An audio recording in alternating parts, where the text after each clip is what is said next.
Good morning. It is the beta test video time. For those of you that have beta tested before and watched the video, this is our way of communicating what the changes are for this year to sort of direct you in a fashion so that you can go ahead and know where to go to test and what to expect. We do this instead of typing it all out just because it's a little bit easier. Plus I have a sort of a bum thumb here and it's hard for me to actually type right now. So we're going to go through this. The good news is I don't think it's going to be the 45-minute video we had last year. That's quite a long time to sit through. The nature of this, it's pretty informal. I'm not going to go back and correct anything that I may say along the way as I do in the official training videos where I try to make it sound a little more professional.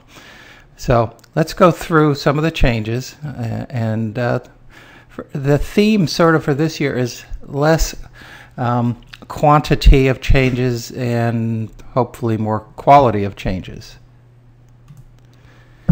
But we will talk about the install information, which really I can talk about right now.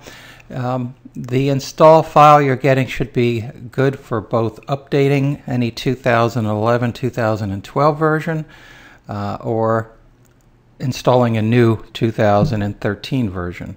Keep in mind these are beta. I do not suggest that you run this on your production systems, the ones you rely on, because the whole idea of beta is to see if there's any problems.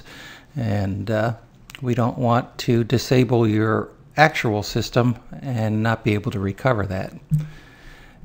What's included, not included, as usual, the helps, the documentation, and the new slosh data is not included in this. There's only 2 new slosh basins that so far that I've seen, reanalyzed ones.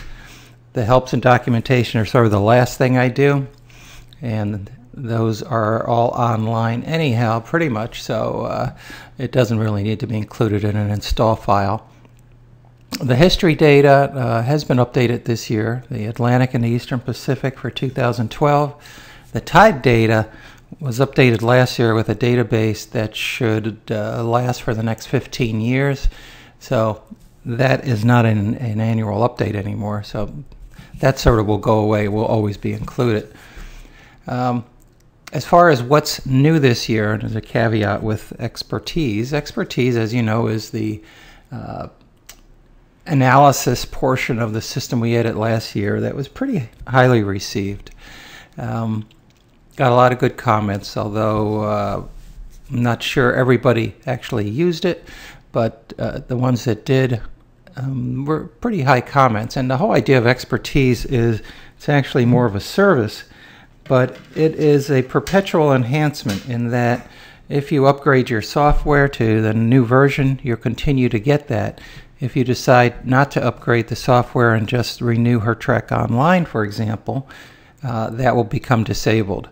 So I consider that a permanent enhancement, and we'll see where that goes. Desktop rebuild. We're going to talk about that. That's probably the biggest change this year. It's a usability change, and it basically will reload 90% of the work you've done. When you reload a storm, 90% of the screens and the work you've done will be reanalyzed for you automatically. And also if new data comes in, it will do the same type thing. So a lot less mouse and keystrokes in order to come up with your favorite screens or reports, that type thing. Now, it doesn't go throughout the entire system. If you go ahead and send out emails and do things like that, it's not going to repeat those kind of steps. So you'll see when we go through that. The watch and warning enhancement started off as a minor change, but it's turned out to be a more significant one. As you know, we show watches in warning areas, but in addition to that, the Hurricane Center also issues watches and warnings for the National Weather Service forecast zones. There are areas about, they vary greatly, some about the size of zip codes, other the size of counties around the country.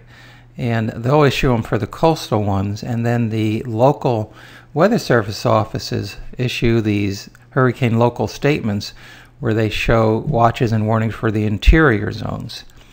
with all that information, you'll know if Orlando, for example, is under hurricane warning or not. Perhaps the coast is, but Orlando isn't. And so it gives a little more detail behind that. With the addition of that, it allows us to do some other things we're going to see on the next slide.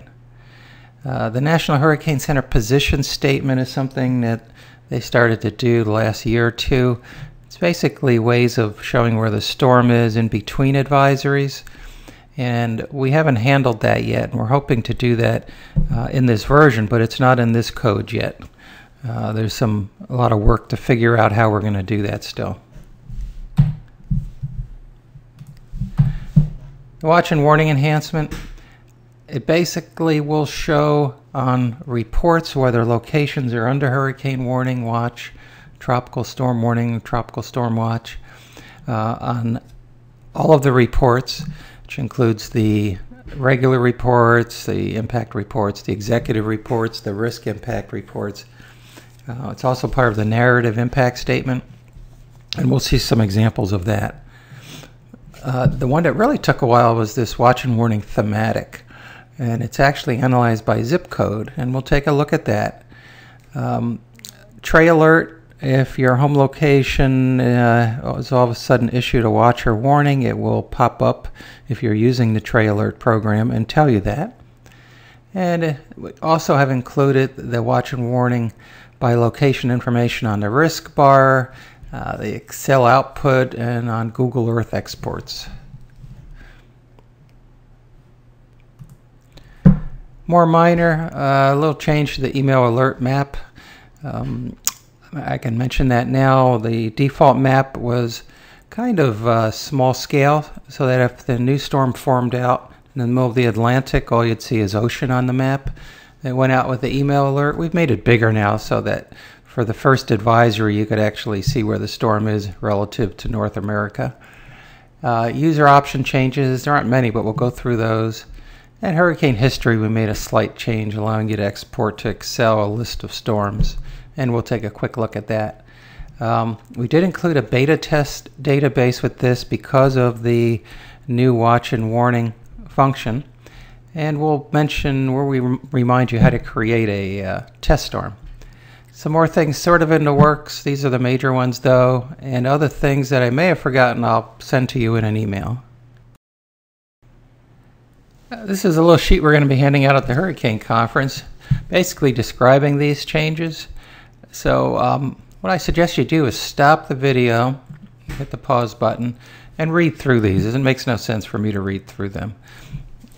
So I'm going to, I suggest you stop it. I'm going to pause it here, which just means the next frame you'll see in a few seconds will be the start of the Hurrtrak demo. But go ahead and pause it now.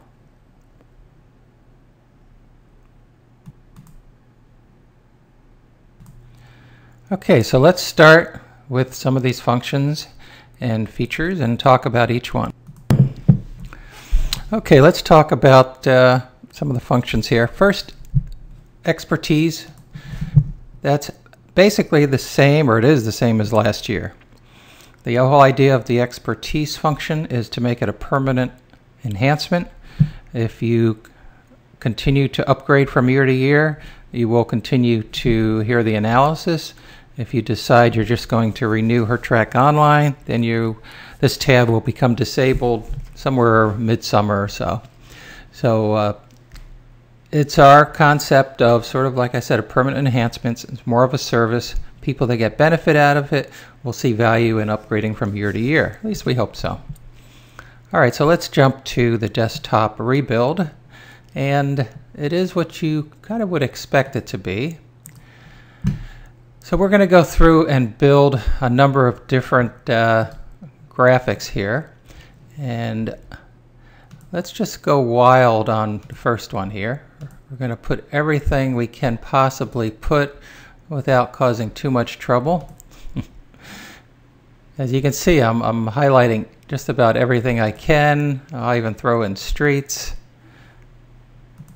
range rings, latitude, longitude lines, and this was for forecast models. We won't do that right now. This is a pretty busy chart, so we'll leave that. Let's go ahead and do wind bands. All right, so we've shown the wind bands. And we'll go back to map selection. Let's build some animation.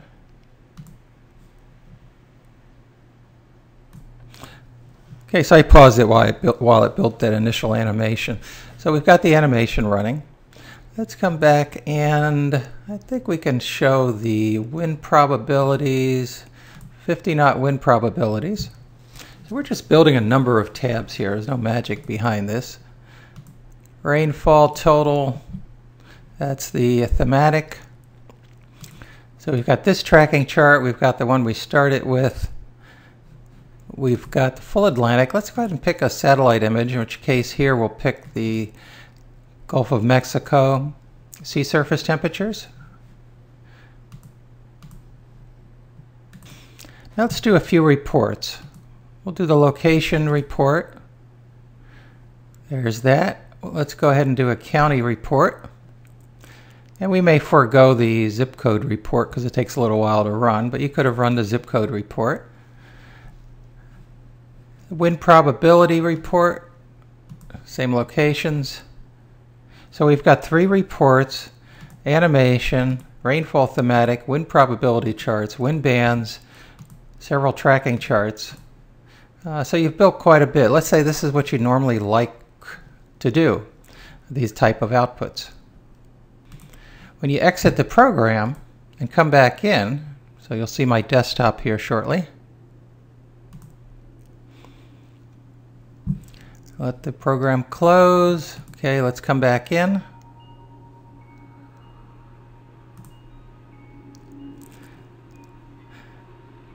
And hopefully it rebuilds the desktops.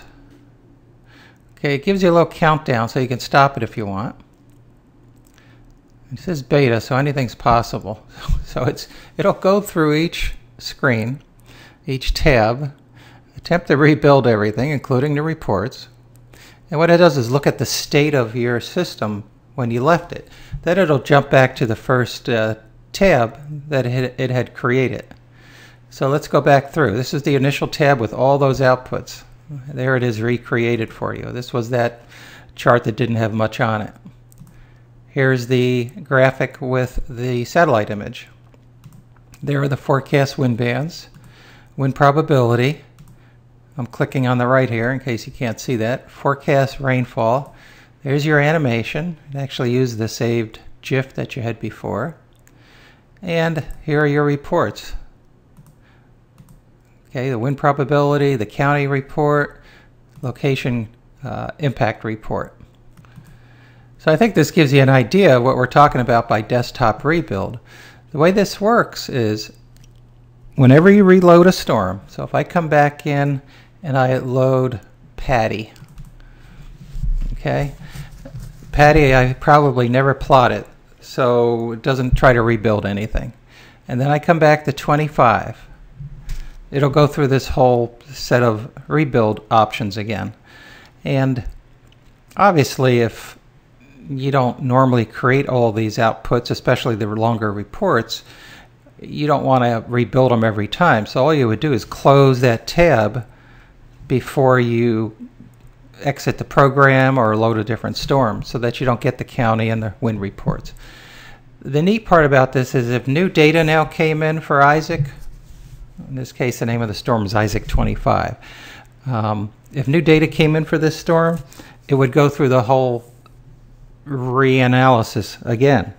So the new position of the storm, the new data on the storm, everything would be replotted for the new data, which is really nice. Now, if you leave for 24 hours and come back, there's a time delay that says, hey, it's been 24 hours or the storm has moved 300 miles since your last time you did this, so we're not going to rebuild everything. And I think one of the user options is you can override that, but it's kind of a safety mechanism so you're not replotting things over Key West and the storm's now sitting over New Orleans. Okay, that's basically it. This code was the most complicated code of all the enhancements. That's why I said hopefully we're doing quality, not quantity. and I believe this is a quality change. We've had requests for this over the years, and it's not an easy thing to do, so we tackled it this year, and you may see a few weird quirks with it because there's a lot of things going on. If you do, let us know. One of the quirks we're a little concerned about is the automations working with this. The testing we've done so far with current storms in the Pacific seems to be working okay, but when you include the rebuilds with the automatic emails and everything else, there's opportunity for problems. Again, so far our testing has proven that it's worked out pretty well. One last thing, because we do have these Isaacs, if you load Isaac 27, that considers it a different storm name, so don't expect it to rebuild Isaac 25 info when you load Isaac 27. It's just the same as this was called Debbie or George or something. The only way to test the rebuild with new data is when we actually get new data in on a storm. You can try it with the Pacific storms, and there are a few that are occasionally popping up out there. And again, so far it's worked fine, but that's about the only place you can test it with new data. Okay, let's talk about the watch and warning enhancement. I mentioned a hurricane local statement. Here's an example of one from Miami for Isaac. And you've seen these. They normally are just descriptions of what's going on locally, and it's really to supplement the Hurricane Center information. But part of that is a coded set of information that shows what Florida zones, in this case, are going to be affected by hurricane warnings and watches. This is the information we're going to key off of and send out through Hurrtrak Online and make part of the database for 2013. So keep that in mind as we look at the next set of slides or the next piece of information. So here's a map that shows those zones, for example. A little lesson on National Weather Service forecast zones. This is how they issue local forecast. So there'll be a local forecast for this part of Florida. They get a lot of them close in. There's a separate zone for the coast. Slightly inland, there's another zone, FL 71, 72. If you get closer in, this is 172, I think. That's a little too close. There's 172. In any case, so they issue, Hurricane Center issues watches and warnings for all these coastal ones, but they don't touch the interior ones. So if the Hurricane Center says there's one in effect for 168, which is this thin sliver here to like I-95, it's suggesting on the other side of I-95 there's no official watch or warning. So the local statements are the ones that include that. The timing on those is a little tricky, and we're going to find out during the season how this works. But the whole idea is for us to capture all of the zones, albeit different times, and then use that information on reports and some graphics. And we're actually analyzing it by zip code for a lot of reasons that I can't get into right now. And actually, I think down the road, some hurricane watch and warning report by zip code may be in the maybe one of the future things we do. So let's start working through some of the places where these watches and warning statements now occur, because we're able to now use a latitude and longitude or a location and determine if there's a watch or warning for that location. And that's the new part of all this. Hopefully the volume on this isn't overdriving too much. I'm going to lower it down a little bit, so you may need to lower your volumes a tiny bit on your speakers, or raise it, I mean, as I do this. Okay. The impact statement. Notice right here, New Orleans, Louisiana is under a hurricane warning and expected to receive a significant impact. The hurricane warning statement is new this year. We couldn't have figured that out last year based on the information we had. We also made it part of the risk bar. Obviously, a hurricane warning makes the risk bar go red. Hurricane watch, less. Tropical storm watch, less than that. You get the idea. So it's now included on these statements. So let's look at some reports. So this location impact, we're going to pick ASOS. You know, and actually I think it makes sense to show the graphic first, because it will help with the rest of the information. So what we're going to do is, there's a new option here. See this icon? I'm moving my mouse. over to the right here. It's a flag with a little color wheel. And if you select that, it will create the zip code report thematic. I say report, thematic.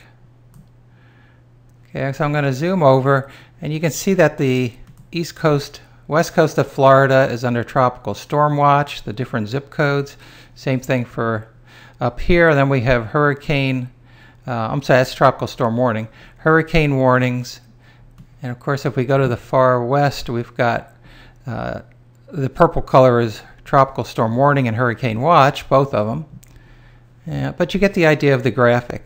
Now, any location in this area will then show up as having a hurricane watch or warning. Now, since I didn't have the hurricane local statements, I have made some assumptions about the interior counties with the sample database. And I should mention the only storms that have this information are the ones in the 2012 Beta database, which I'll show you how to open that. And only the Isaac storms have the watch and warning information in this format. So don't go to Sandy and try to show it this kind of info. It won't show up, or any other storm. We had to build this data especially for the beta and for testing. Anyhow, that's what it looks like. So now if I go to report, let's say a location report, there's a new column here. And we had to sort of abbreviate it down because it's hurricane warning would use up too much space. We also changed the colors. If a location is under a hurricane warning, it'll show up red. Tropical storm warning, it's an orange or whatever color that is, peach. So in addition to all the other information, you now have an area that shows watches and warnings, and you can see hurricane warning, abbreviation, tropical storm warning, tropical storm or hurricane watch tutorial, or the help's going to have to help out with that. Matter of fact, if you put your mouse over the column here, it will tell you what the different abbreviations mean. I don't think it does it for the actual data, but for on the header. All right, so it's part of that report. It's part of the county report. Now, interior counties are going to show up with less information. So these are coastal counties. Doesn't mean that St. Bernard Parish, that's supposed to have a pretty good impact, just the fact that may not have a hurricane warning issue doesn't mean they're not going to get impact. When they get inland, it becomes a high wind type warning. I forget what they call it. They used to call it inland hurricane warning, but they changed that. Now, in reality, it's possible this parish did have a warning. Again, I dummied up the data to make it work for these examples, but I didn't go back to all the past hurricane local statements to build this thing. In fact, I had a hard time even finding any of those. Okay, so we did locations, county, zip code would be the same thing. Okay, so I created a zip code report. You get the idea. In this case, they're all under hurricane warning, the top affected ones. Now, this also works for the executive reports. And let's see, I'll just leave those settings. And let's see, zoom in on this a bit. Actually, we're going to have to move it along. Page width. Okay, you can certainly read that. These executive reports, it will include the hurricane warning as part of the narrative and also part of the detailed text down here. So basically, it's included in that data. If you run across an area that doesn't have hurricane warnings, it's not going to show you that information. Okay, I went to the end of the report. All right, so it's part of that report. It's also part of the risk impact report. And let's do one for, I'm just going to make it a small report. Large map. Okay. This will probably just have New Orleans on it. Okay, so this is the risk report in case you have forgotten that. And let me go to page width. Same thing, it's now included in, well, I have Bradenton here. Oh, this is alphabetical, I believe. There we go. Here's New Orleans. It's in a narrative impact statement, and it's also on those risk bars, watches and warnings, similar to the risk bar tab. All right, so we've got the information included there also. So pretty much just about any place that makes sense, it'll be included. Now, a couple other sort of side benefits of this.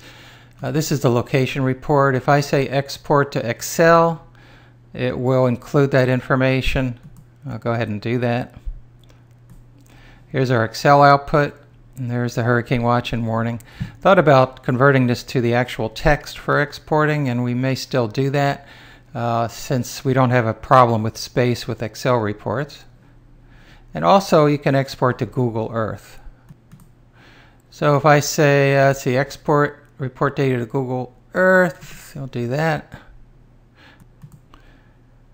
So here's this data, the Google Earth export. If I go to New Orleans, click on this, the watch and warning is included in the text there. So any place where we can, we're utilizing this and being able to export it to all the different outputs, etc. So I think it's going to be useful information. You know, if you click on Macomb, it will not show a watch or warning, and so you'll know that that's not under hurricane watch or warning. So I think that really covers that portion. Again, it's only going to be in your Isaac storms. I'll go back to that in a second. By the way, if you pass your mouse over it, it will, in the little status bar, tell you the type of watch or warning it is. Okay. So a little bit about the storm database. So when you install the system or upgrade, it's going to go to 2013, so you won't see these storms. Matter of fact, let me go to 2013. Excuse me. It does show Isaac. Well, yours won't show this. You'll have an empty 2013. This is my test database. So if you come up here, you'll see a 2012 beta. Yours should be at the top. Load that in when you want to test the watches and warnings. And you'll see all the storms from 12, their ending positions, except for Isaac. We've got Isaac 27, 25, 20, and 17. Those I pre-created for you to test the watch and warning stuff. All right, so I just loaded Isaac 17. And if I wanted to show the watches and warnings associated with that, you get the nice colorful picture that I show here. Okay, when you're on a chart, also if you bring down display, there's a watch and warning thematic. Should rename that zip watch and warning thematic, but that's the same thing.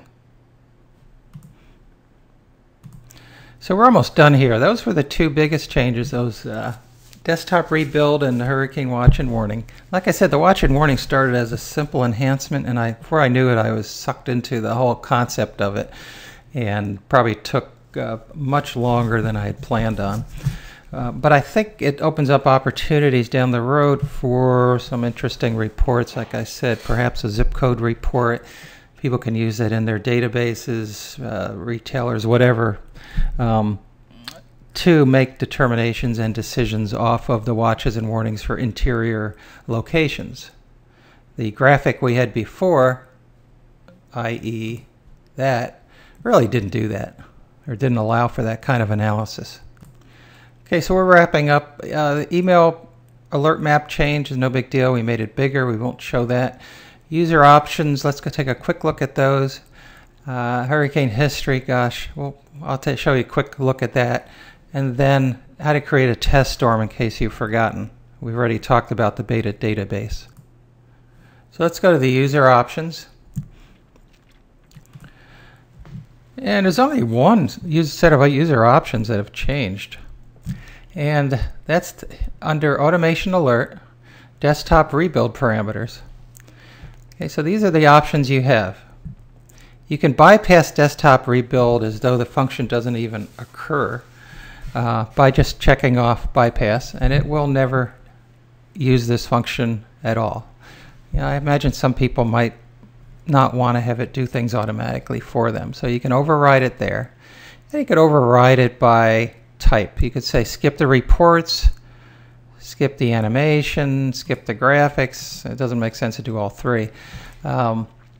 So maybe you just want to do graphics. I'm sorry, let's say you just want to do graphics and you want to skip everything else. You would leave it like this. Let's say you just want to skip reports. You would just check that off. I don't think I need to explain that anymore. All right, so that's how you would skip portions of it. Bypass countdown, right now it does a 3 or 1 second countdown. Let's say you know you're going to want to rebuild it every time.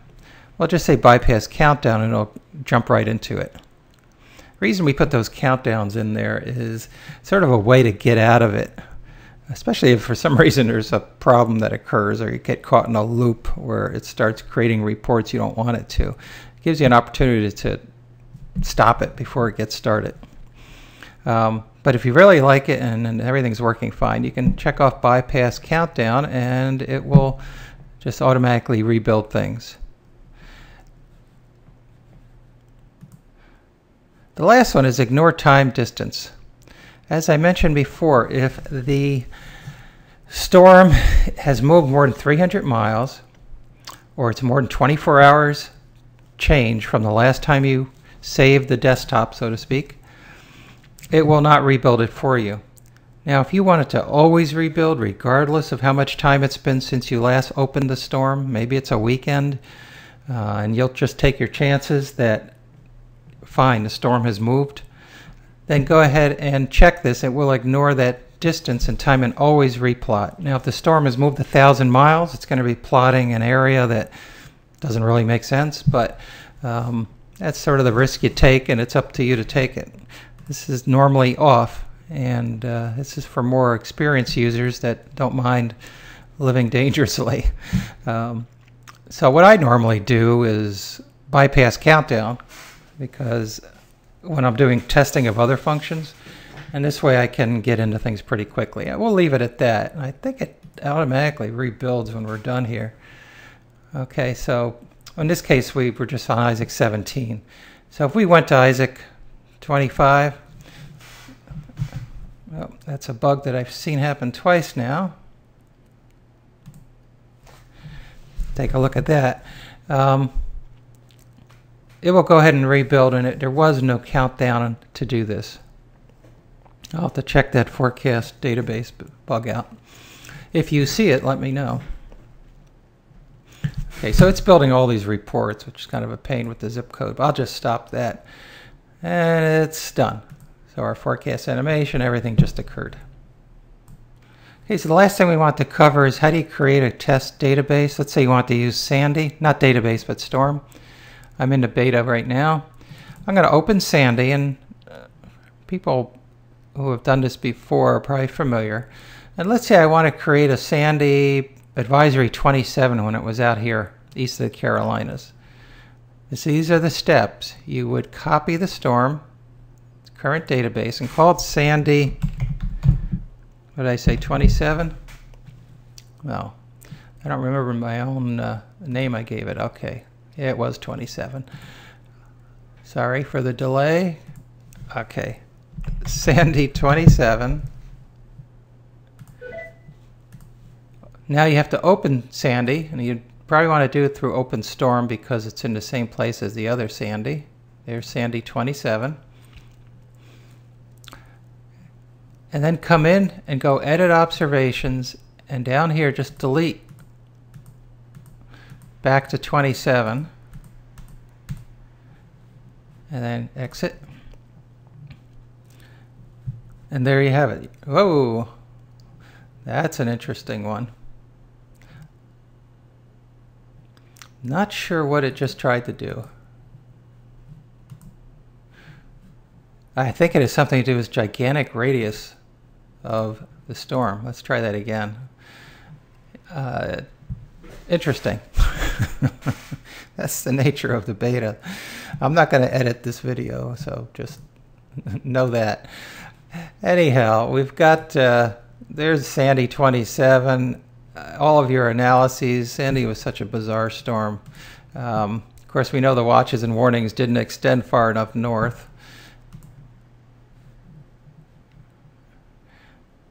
And I'm just going to exit out of this. There should not be anything to rebuild. Let's open Alberto 27. In any case, you can now do your analyses for 27 as though that's the current storm. Remember, no watches and warnings are included. The new watches and warnings are included with any storms except for the Isaacs 27, 25, 20, and 17. Okay? So other than that weird all red glitch, the steps we went through were fine for creating a test storm. You could move Sandy back to here. You can take, when we already have Isaac, you can take it from another year and pick another storm and do the same type thing. So now I'm really starting to ramble. This is going to conclude this video. I think we've covered everything we need to. Just in review, key changes, desktop rebuild, watches, and warnings. And we've gone through excruciating detail on those two. Okay, so that's really it. As we go through beta, obviously same set of rules. Let me know of any bugs. Keep in mind that we will be going to the Hurricane Conference the 25th for that week. We'll be gone pretty much the entire week, so we will not be able to support you very easily from there. So dive in as soon as you can. We'll be here this week, which is the week of the 18th, but the next week we are going to be gone. So thanks again for beta testing. And the video was longer than I had hoped for, but it seems like that's always the case. Take care.